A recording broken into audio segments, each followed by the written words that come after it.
هذا القرآن يوحدنا لطريق الخير يوجهنا الله تعالى أنزله ورسول الله معلم. بسم اللہ الرحمن الرحیم۔ فصل در لباس، یہ فصل لباس کے بیان میں، یہاں سے مصنف رحمۃ اللہ علیہ کتاب اللباس کے بحث کو شروع کر رہے ہیں۔ آپ لوگ جانتے ہیں کہ دین اسلام ایک کامل اور مکمل دین ہے جس میں زندگی کے ہر گوشے اور شعبے کی رہنمائی موجود ہے۔ یہ کہ مشرکین نے جب تنزن سلمان رضی اللہ تعالیٰ عنہ سے پوچھا تھا کہ تمہارے نبی تمہیں ہر چیز سکھلاتے ہیں، حتی الخراءۃ، یہاں تک کہ پیشاب پخانے کے طریقے کو بھی سکھاتے ہیں، تو انہوں نے کہا کہ ہاں، اور یہ کوئی کمی کی بات نہیں ہے بلکہ اسلام کی خوبی ہے کہ ہمیں ہمارے نبی پاک صلی اللہ علیہ وسلم نے ہمیں سکھلایا ہے کہ ہمیں استنجا کیسے کرنا ہے۔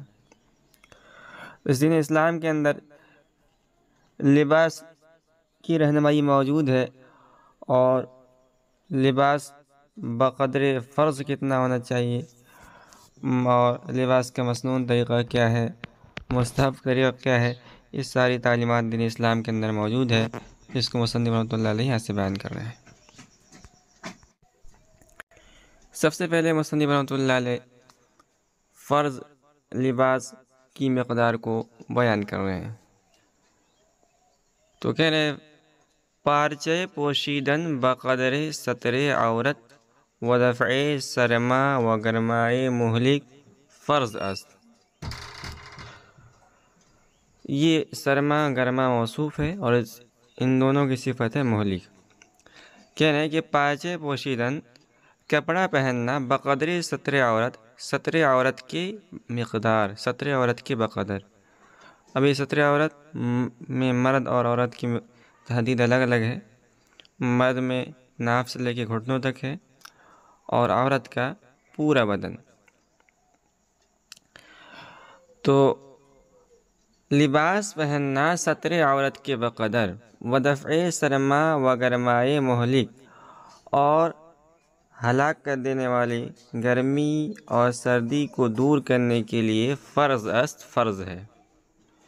مطلب یہ ہے کہ ستر عورت کے بقدر لباس پہننا یہ فرض ہے، یہ بات ہم جانتی ہیں۔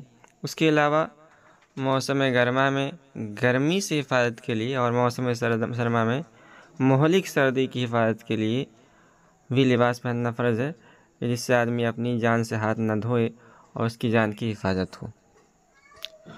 وزیادہ ازاں برائے زینت معمور و اظہار نعمت خدا و ادائے شکر مستحب است، اور اس سے زیادہ ستر عورت سے زیادہ، ستر عورت کے بقدر سے زیادہ لباس پہننا، برائے زینت معمور، معمور کی زینت کے لیے، و اظہار نعمت خدا، اور اللہ تعالیٰ کی نعمت کے اظہار کے لیے، و ادائے شکر، اور اللہ تعالیٰ کی نعمت کے شکر کے اظہار کے لیے مستحب ہے۔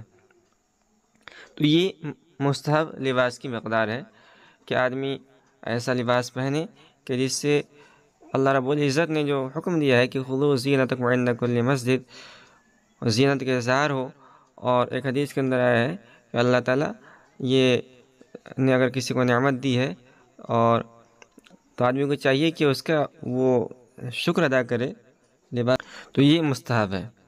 اور مسنون آس کے لباس سے انگشت نما نہ پوشد، کہہ رہے کہ مسنون یہ ہے کہ آدمی ایسا لباس نہ پہنے کہ جس پر انگلی اٹھائی جائے۔ تو ایسا لباس پہننا کہ جس کو جہاں سے آدمی گزرے لوگ اس پر انگلی اٹھائیں کہ اس نے کیسا لباس پہن رکھا ہے، تو ایسا لباس آدمی کو استعمال نہیں کرنا چاہیے۔ اور فقہاء نے دوسری جگہ لکھا ہے کہ مسنون لباس یہ ہے کہ ہر زمانے کے جو صالحین نیک لوگ جو لباس پہنتے ہیں وہ ایسا لباس استعمال کیا جائے، تو یہ ایسا لباس استعمال کرنا مستون ہے. جس سے ہمارے زمانے کے اندر جو علماء صلحہ ہیں وہ جو کپڑا استعمال کرتے ہیں تو ویسا کپڑا استعمال کرنا مستون ہے. یہ بات یہاں پوری ہوئی. و دامن دراز تا نصف ساق باشد، کہہ رہے ہیں کہ دامن یہ نصف ساق تک دراز ہو. تو آدمی اگر پاجامہ پہن استعمال کرتا ہے یا لنگی استعمال کرتا ہے تو نیچے پیر کی طرف اس کی تحدید یہ ہے کہ نصف ساق تک استعمال کیا جائے. و دامن تا شتالنگ جائز است، اور ٹخنوں تک جو بھی آدمی لباس پہنتا ہے، لنگی، تہبند، حتیٰ کہ جبہ بھی اگر پہنا ہوا اس نے لمبا جبہ، تو وہ ٹخنوں تک اس کا دراز کرنا جائز ہے. ٹخنے سے نیچے استعمال کرنا یہ حرام ہے، اس لیے کہ تکبر کے اندر رہتا ہے. وہ فروتر ازا حرام است، اور اس سے نیچے تہبند، پاجامہ، جبے وغیرہ کو لمبا رکھنا یہ حرام ہے. یہ بات یہاں پوری ہو گئی. وہ شملہ یک وجب بنیت سنت مستحب است. شملہ اس کے معنی آتے ہیں جو آدمی امامہ پہنتا ہے تو امامے کے پیچھے کا جو کپڑا آدمی لٹکاتا ہے اس کو شملہ کہا جاتا ہے. اور لفظ وجب کے معنی آتے ہیں بالشت. تو شملتن کے معنی آتے ہیں امامہ کا جو فاضل حصہ اس کو لٹکایا جاتا ہے اس کو شملہ کہا جاتا ہے. اور وجب کے معنی آتے ہیں بالش، بتہ. وہ شملہ یک وجب بنیت سنت مستحب است، اور شملہ آدمی جو امامہ کا حصہ دراز کرے وہ ایک بالش تک سنت کے نیت سے مستحب ہے. وہ زیادہ تکلف در لباس، یہ بات یہاں پوری ہو گئی. کہہ رہے ہیں وہ زیادہ تکلف در لباس بنا بر اسراف و تکبر حرام است یا مکروہ. کہہ رہے ہیں اور اس سے زیادہ لباس کے اندر تکلف کرنا کہ آدمی بہت ہی عمدہ لباس استعمال کر رہا ہو، کیوں؟ بنا بر اسراف و تکبر حرام است. کہہ رہے ہیں کہ یہ اسراف و تکبر کی وجہ سے حرام ہے.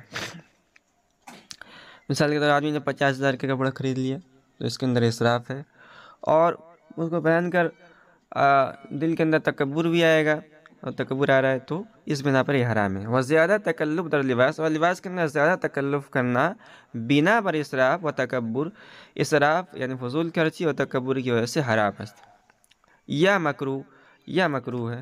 اگر حرام نہیں ہے تو مکروہ ہے. یعنی اگر تکبر نہیں ہے اور اسراف بھی بہت زیادہ نہیں ہے لیکن پھر بھی آدمی بہت عمدہ کپڑا استعمال کر رہا ہے تو شریعت کے نظر میں ناپسندیدہ ہے، مکروہ ہے. وہ بدون امواس، اور اگر اسراف بھی نہیں ہے اور تکبر بھی نہیں ہے اور آدمی معتدل کپڑا پہنتا ہے تو یہ مباح ہے. تو اس کے اندر فصل کے اندر مصنف رحمۃ اللہ علیہ نے لباس کی فرض مقدار کو بیان کیا، مستحب مقدار کو بیان کیا اور سنت کی مقدار کو بیان کیا، اور ساتھ ہی ساتھ میں مکروہ اور حرام اور مباح کے مقدار کو بھی بیان کیا. یہ بات یہاں پوری ہوئی. آگے کہنا ہے کہ مسئلہ معصفر و مسافر مردارا حرام است.